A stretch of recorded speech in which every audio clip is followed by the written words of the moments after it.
Welcome. In this respiratory therapy video, I will walk you through how asthma is treated throughout the world. Hi, my name is Dustin. I'm a respiratory therapist, and breathing is so important to me, and I want you to understand how important it is to you, especially those around the world, because we all breathe. So across the world, they deal with asthma, and the treatment's about the same as anywhere else in the world. They have controller medications to help calm the airway inflammation. They have rescue inhalers for sudden symptoms, and we have advanced therapies to help these patients. That's what I deal with, but I also deal with those who don't have emergencies. But the foundation is all the same. We're all trying to reduce our triggers, support our immune system, and help us live in different environments throughout the world. In the United States, we deal with a lot of indoor pollution. We have asthma care focuses heavily on indoor environments and personalized plans to meet those needs. These plans indoor the house would be all about removing the smoke in your home, cleaning the house, removing mold, adding air filters. I'm so familiar with this because I live in the United States. And what we like to add to help us with these triggers is to boost our immune system through vitamin D, magnesium glycinate, and zinc. And then we like to add omega-3 fatty acids. Why omega-3 fatty acids? Well, what they do is help regulate the inflammation in our body. Omega-3s and omega-6 help us do that, but having a good balance is very helpful. So the goal in the United States is helping us to reduce those chronic, low-grade inflammation we get in our indoor environments. Now we're going to go to the United Kingdom. The United Kingdom is not like the United States. They're very moist, very damp, and as you know, every single picture I've ever seen, and you've probably seen of England, it's green and lush. Well, what comes with that is a lot of cool, damp environments that can cause issues for people. That environment is great for things to grow, and we have to support our body to be able to combat it. In England, besides rescue medications, they like to do the same thing like us. They add D3 and magnesium glycinate and zinc, but they also throw in their traditional herbs like thyme or ivy leaf as a supportive to help them breathe. So you can see they're dealing with a more moist, cool environment, which can cause inflammation and increase things to grow into your lungs that you don't need. In Australia, it's a lot different. Australia, they deal with actually a lot of smoke, not this kind of smoke, but environmental smoke from forest fires. And so they have to be able to work around that and protect their airway from that kind of inflammation. So they have rescue medications like we do, but they also use omega fatty acids. Those are good omega-3s to help with inflammation they're getting from all the environment. D3, magnesium glycinate, just like us, but they decided to add eucalyptus and ginger to help them with their breathing. And we appreciate them using this because we've learned that it helps us as well. And so what Australia focuses on is being able to adapt to the outside environment of inflammation. That's what they do.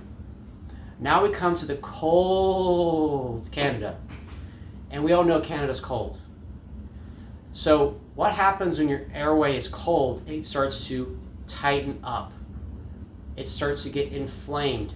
It gets uncomfortable with the cold air. So what you do is try to help protect your air with warmth, heat, and continue to have quality humidity while you're breathing this cold air. They like to add the exact same nutrients like we do, but they throw in vitamin C as well.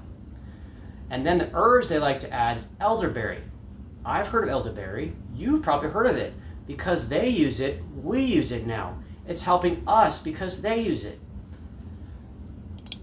So their focus is in protecting their airway from that harsh, cold environment while supporting their immune system to be able to tolerate the temperature. India is different than all those others.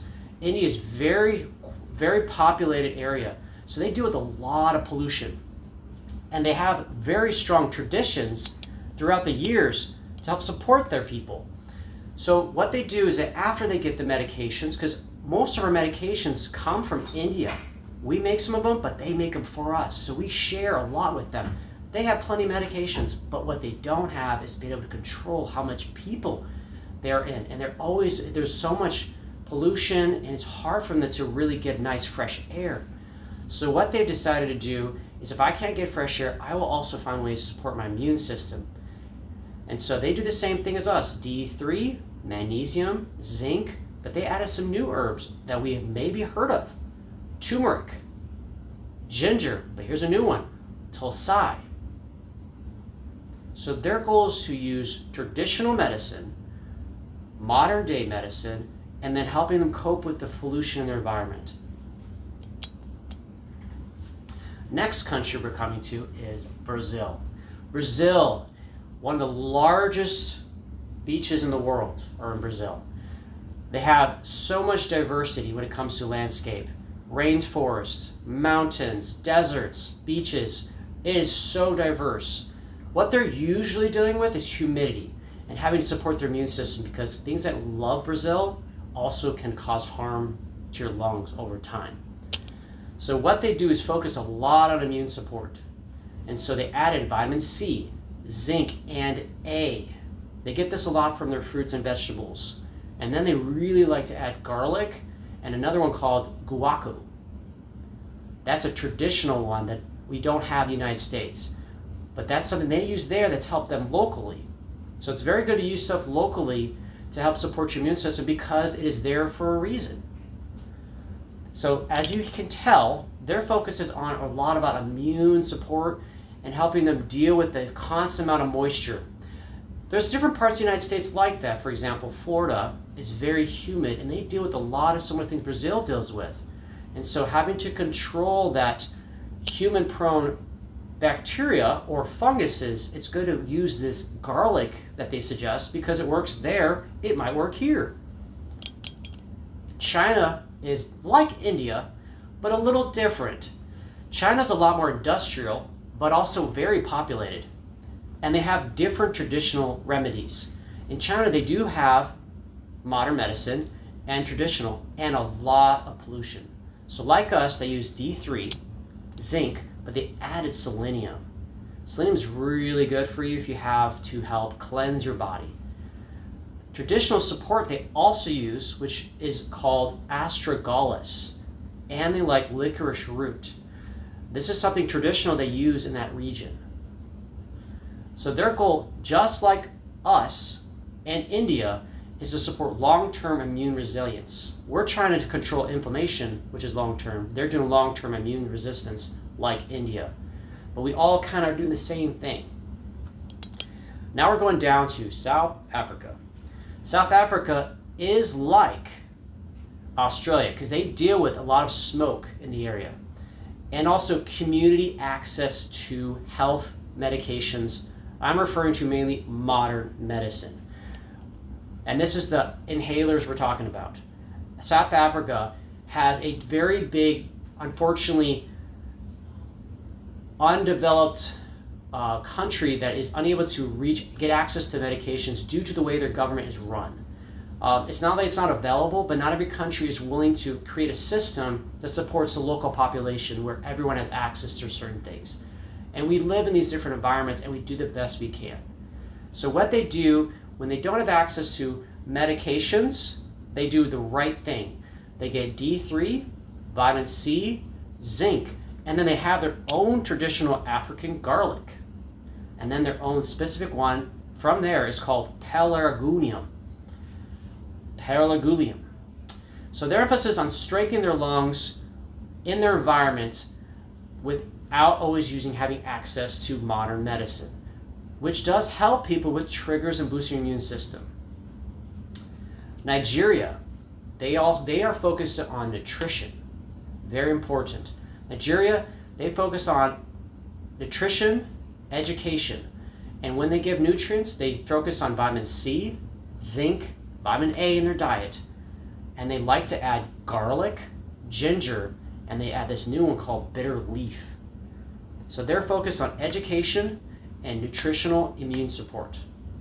Japan, very traditional country that we are right now going to. So Japan, they have a very traditional, their focus is on tradition and helping them be able to cope with the seasons they deal with. Very high pollen in the environment. So they focus a lot on omega-3s, D3, magnesium glycinate, and they love to take their ginger, as well as green tea, and a new herb called Kampu herbal. So they got green tea to drink, Kampu, omega-3s, D3, and magnesium. So their focus is on balancing tradition with good body mechanics, breathing properly, immune support, and following a regimented plan to help them recover. So when you have asthma anywhere in the world, most of us agree how important it is to have rescue medications, nutritional support, proper breathing, and be able to clean our environment that we can control. If you got asthma, it's not determining that you are a weak person. Your body's responding to an environment, the toxins you're exposed to, the allergens in the area, and even how we feel. When you understand your environment, we try to remove some toxins that we can, improve our nutrients, we breathe deeply in and out our nose to help us regulate our nervous system. We are able to actually control some of our triggers. We have the power to breathe better. And that's why I do this. I want to give you the power to breathe. Thank you, and God bless.